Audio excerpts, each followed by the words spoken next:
La cola del cometa rasgaba el amanecer. Era una brecha roja que sangraba sobre los riscos de roca dragón como una herida en el cielo rosado y violáceo. El maestre estaba de pie en el balcón de sus aposentos, azotado por el viento. Allí era donde llegaban los cuervos tras un largo vuelo. Sus excrementos salpicaban las gárgolas de 3 varas que se alzaban a ambos lados del hombre, un sabueso infernal y un guiberno, 2 entre varios millares que vigilaban desde los muros de la antigua fortaleza. Cuando llegó a Rocadragón, el ejército de seres de piedra lo ponía nervioso, pero con los años se había acostumbrado a él. En aquel momento los consideraba viejos amigos. Los 3 juntos observaron el cielo como si fuera un mal presagio. El maestre no creía en las profecías. Aún así, pese a su avanzada edad, Crescent nunca había visto un cometa ni la mitad de brillante que aquel, ni de aquel color espantoso, el color de la sangre, las llamas, los ocasos. Se preguntó si sus gárgolas habrían visto alguna vez uno semejante. Llevaban allí mucho más tiempo que él y allí seguirían mucho más después de que muriera. Si las lenguas de piedra pudieran hablar. ¡Qué tontería! Se apoyó en la barandilla, vio el mar batir abajo y sintió la piedra negra, dura y áspera bajo los dedos. Gárgolas que hablan y profecías en el cielo. Soy un viejo idiota que empieza a pensar como un niño. ¿Acaso toda la sabiduría adquirida con tanto trabajo a lo largo de una vida lo estaban abandonando? Igual que la salud y las fuerzas. Era un maestre. Había aprendido en la gran ciudadela de Antigua. Allí había obtenido su cadena. ¿A qué se vería reducido si las supersticiones lo dominaban como a cualquier campesino ignorante? Aún así, el cometa se divisaba ya incluso durante el día, mientras de las fumarolas de Monte Dragón, tras el castillo se alzaban columnas de vapor color gris claro, y el día anterior un cuervo blanco había llegado de la ciudadela con un mensaje, una noticia ya anticipada, pero no por ello menos temible, el anuncio del fin del verano. Presagios, todo eran presagios, demasiados para negarlos. ¿Qué significa todo esto? Habrá querido gritar.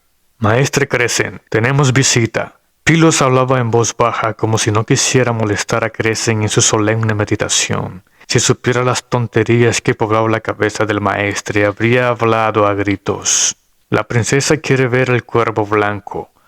Pylos, correcto como siempre, la llamaba princesa, ahora que su señor padre era rey. Rey de una roca humeante en medio del gran mar salado, pero rey al fin y al cabo. Insiste en ver al cuervo, lo acompaña su bufón. El anciano apartó la vista del amanecer y dio media vuelta apoyándose con una mano sobre su guiberno. Acompáñame a mi silla y hazlos pasar. Pylos lo tomó por un brazo y lo ayudó a volver al interior.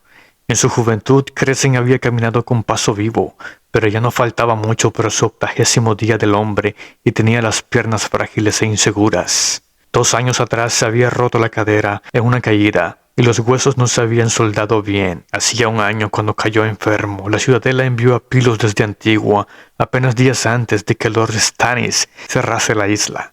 Decían que lo enviaban para ayudarlo en su trabajo, pero Crescent sabía que no era así. Pylos estaba allí para reemplazarlo cuando muriera. No le importaba. Alguien tenía que ocupar su lugar y sería antes de lo que le gustaría. Dejó que el joven lo acomodara tras los montones de libros y papeles. Hazla pasar. No está bien hacer esperar a una dama. Hizo con la mano un gesto débil para indicarle que se apresurara. Él, que ya no podía darse prisa en nada. Tenía la piel arrugada y llena de manchas, fina como un papel, tanto que se veían el entramado de venas y la forma de los huesos. Y cómo temblaban aquellas manos suyas que otrora fueron tan firmes y hábiles. Pylos regresó con la niña, tan tímida como siempre. Tras ella, con su característico andar, arrastrando los pies y dando saltitos, iba su bufón. Llevaba cencerros colgados y en la cabeza un cubo viejo de latón a modo de yelmo, con unas astas de ciervo pegadas. Los cencerros resonaban a cada paso, todos con sonidos diferentes. Clanadang, Bondong, Ringaling, clon, clon, clon. ¿Quién nos visita tan temprano, Pylos?, preguntó Crescent. Somos Manchas y yo, maestre. Sus candorosos ojos azules se clavaron en él. Por desgracia, el rostro en el que brillaban no era precisamente hermoso. La niña había heredado la mandíbula cuadrada y prominente de su padre y las desafortunadas orejas de su madre. Además, contaba con una desfiguración propia, legado del brote de psoria gris, que casi se la habían llevado a la tumba cuando aún no era más que un bebé. La mitad de la mejilla y buena parte del cuello eran de carne rígida y muerta, con la piel agrietada y escamosa, moteada de negro y gris, contacto como de piedra. Pylos dice que podemos ver al cuervo blanco. Por supuesto, respondió Crescent. Nunca había podido negarle nada. Ya se le habían negado demasiadas cosas en la breve vida.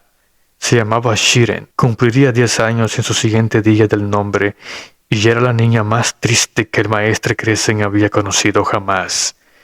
Su tristeza es mi vergüenza, pensó el anciano, otra prueba de mi fracaso.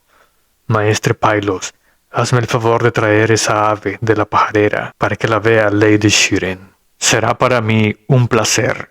Pylos era un joven muy educado. No tendría más allá de 25 años, pero su solemnidad correspondía más bien a un hombre de 60. Solo le faltaba tener más humor, más vida. Eran lo que más escaseaba en aquel lugar. En los lugares sombríos se necesita un toque de ligereza, no de solemnidad. Y Rocadragón era uno de los lugares más sombríos que nadie pudiera imaginar. Una ciudadela solitaria en un desierto de agua, azotada por las tormentas y la sal, con la sombra humeante de la montaña a su espalda. Un maestre tiene que ir allí a donde lo envían, de manera que Crescent había llegado allí con su señor hacía ya 12 años. Lo había servido bien, pero jamás había sentido que aquel sitio fuera su hogar. En los últimos tiempos, cuando despertaba de algún sueño inquieto en el que siempre estaba presente la mujer roja, le costaba recordar dónde se encontraba. El bufón volvió la cabeza a manchas para ver cómo Pylos subía por las escaleras de hierro que llevaban a la pajarera. Los cencerros sonaron al ritmo del movimiento. Bajo el mar, los pájaros tienen escamas en vez de plumas. Dijo, clan, clan, lo sé, jejeje. Caramanchada resultaba lastimero hasta parecer un bufón. Quizá en algún tiempo fue capaz de provocar carcajadas con una réplica ingeniosa, pero el mar le había arrebatado aquel poder, junto con la mitad de los sesos y todos los recuerdos. Era blando y obeso, parecía estremecimiento y temblores, y a menudo era incoherente. La niña era la única que seguía riendo con sus bromas, la única a la que le importaba. Una niña fea, un bufón triste y un maestre. Eso sí que es una historia para llorar. Siéntate conmigo, pequeña. Crescent le hizo un gesto para que se acercara. Es muy temprano para hacer visitas. Acaba de amanecer. Deberías estar abrigadita en la cama. He tenido sueños malos, respondió Shiren. Eran solo los dragones. Venían a comerme. Este tema ya lo hemos hablado, le dijo con voz amable el maestre Crescent.